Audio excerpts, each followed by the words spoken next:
So to be completely transparent, I wasn't originally planning on doing a video on today's topic, but I'm a merit-based individual and this one surprised me. So when something floats to the top, I go ahead and scoop it off. So you guys recognize this one. This is the CMMG Descent. Full video out on this one. Now, during that time, I was using these sights. These are the C4 sights from Ultradyne.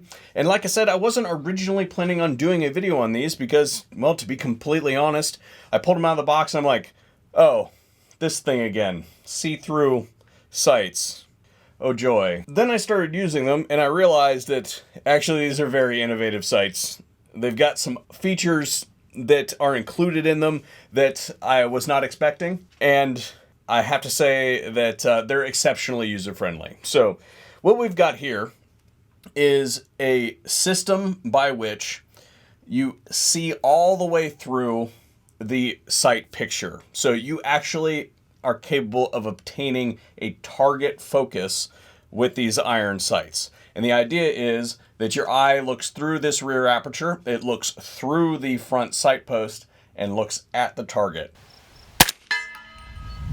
Instead of taking the target and putting it on top of the post, after putting it in the center of this ring back here, you just look all the way through it. The other thing about that is they have reevaluated the geometry of everything associated with the sight. So for a really good example, if you look at just the housing of these devices, a lot of times when you look at, for instance, the rear housing that is designed to shield the finer structures of your rear sight, you'll have some kind of vertical shield.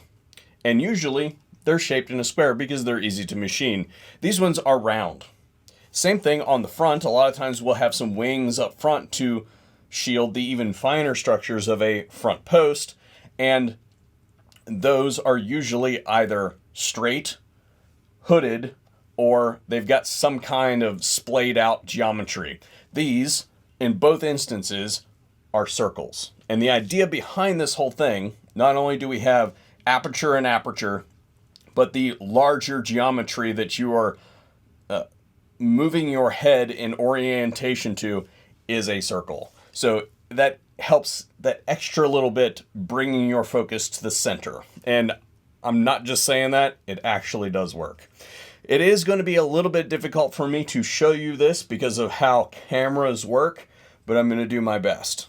I will have all the specifications listed on screen for those of you who want to nerd all over the place, but as far as I can tell, there's not a single scrap of plastic anywhere on either of these two sights. We're going to focus on the traditional BUIS, the folding variety that are inline, but they do offer a set that are 45 offset sights. I'm just not really a fan of the 45 offset sights in this configuration, and I'll get to that a little bit later in the video why. As far as the controls are concerned, first thing that I want to point out is that we have a full windage and elevation adjustable front sight. And what that allows you to do is get your zero set, lock it into place, and then you get the full functionality of a windage and elevation capable rear sight to be able to do your in-field adjustments. They are graduated and marked so that you can make those adjustments accordingly. When you are adjusting your front sight posts, and this is one of the things that I thought was really cool, instead of needing a tool to be able to spin that dial, you simply push down on this and it exposes the lock. It basically moves the lock out of the way. You can spin that to the desired adjustment and then just let go of it and it locks back into place. So no tools required to adjust these sights whatsoever. Now, as far as the sights are concerned, if you look at their literature, this set of sights is designed for a longer gun. This is on a PDW. It's in a 300 blackout PDW. Their literature says that it's designed for either 5.56 or 7.62 NATO. This is a 300 blackout gun. So what I think we're going to do today is put them to the test. We're going to go out to the 200 yard range and see if I can use their normal zero profile that they suggest in the instructions and see if we can hit a 250 yard target with these sights with this short gun. And to make it extra difficult, we're going to be using only subsonic ammunition.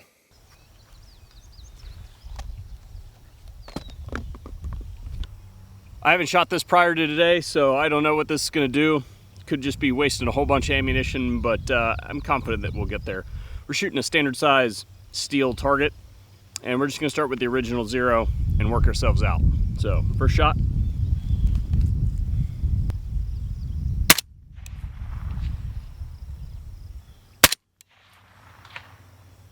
All right, yeah, definitely hitting low.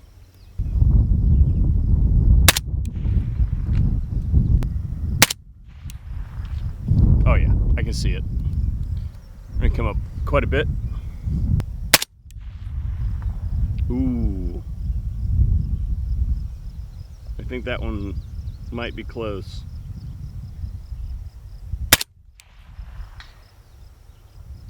I heard some metal.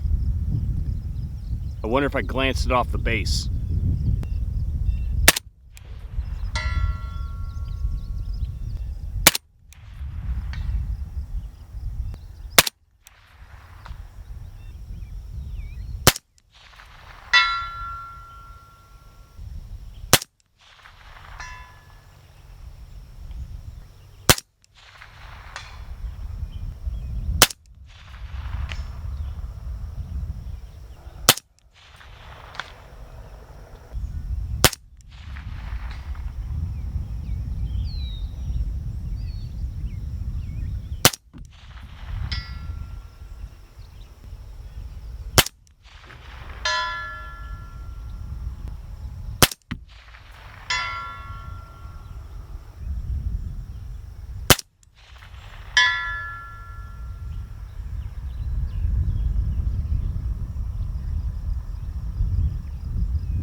Well, there you have it.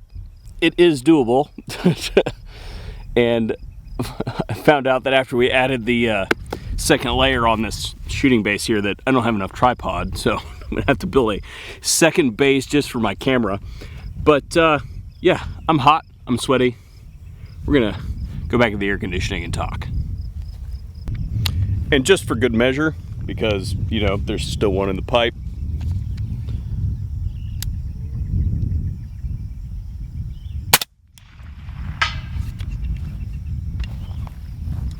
Now, what I would like to point out is that all was done with the ghost ring setting, the widest setting at the rear sight, which you would typically think of as your low light aperture. The way this basically works is the housing itself is threaded, and then you have additional apertures that can thread into it. It comes with one, but there's a tighter one available after factory.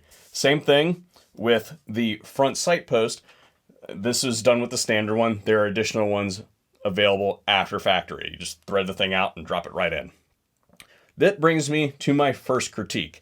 The reason that all this was done on the ghost ring setting, which it probably would have been much better if I had the tighter aperture, is because, well, I lost it. Somewhere along the line of testing this gun, that thing backed itself out and I lost it. Went bye-bye. So what I would say for a continuous improvement on like a next generation or something like that is Ultradyne, I would like to see some kind of retention set screw in there to be able to tighten that down and keep that in place. You guys have set screws on just about everything else on this thing. Why not that one? Now, in their defense, I did not read the manual. Or I did not even know that that could come out. I literally just ripped them out of the box. I almost never read the destruction manual. I basically just see if the use of the product is intuitive right out of the box. And if I have a problem, then I go read the destruction manual for the purposes of basically that's part of my evaluation on any product is just to rip it out of the box and see what happens.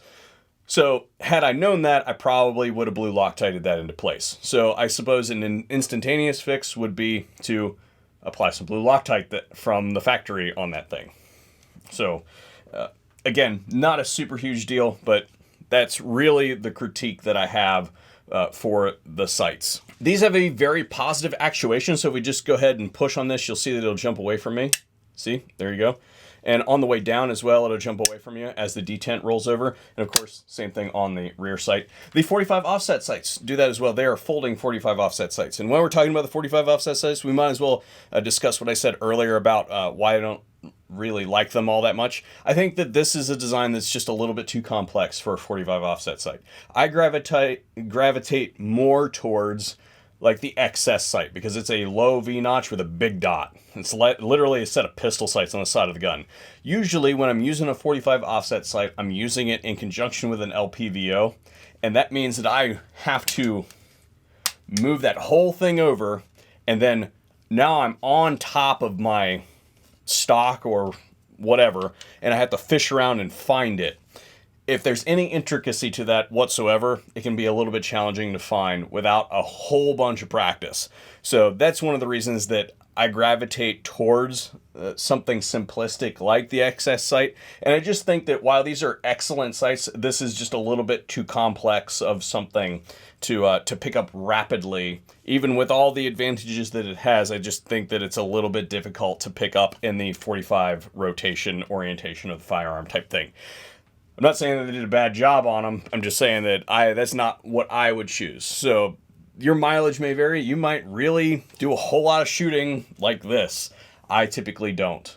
So usually that means that I'm probably not going to be super proficient with a 45 offset sight as opposed to the rest of the setup on the gun. And I'm just being honest about my aptitude, and your mileage, again, may vary. Alrighty, well, that's all I've got on the C4 sights from Ultradyne. I don't know what else to say other than solid pickup. I mean, like I said, I wasn't originally planning on doing a dedicated video on these. They were just in the box with the comps when they showed up. So I was like, fine, I'll try them. And I was pleasantly surprised. So good job, Ultradyne. I would say particularly if you have a young one that is having a hard time with the whole concept of peep sights or iron sights in general, this would be a godsend for you. Again, obviously good for adults and things like that, but this is just gives you a whole bunch of information that you would not otherwise have with a traditional post sight. They're a set of sights, guys. They're all metal. Special thanks to our patrons on Patreon and Subscribestar that make videos like this one possible, and you should be able to see some of their names on screen right now.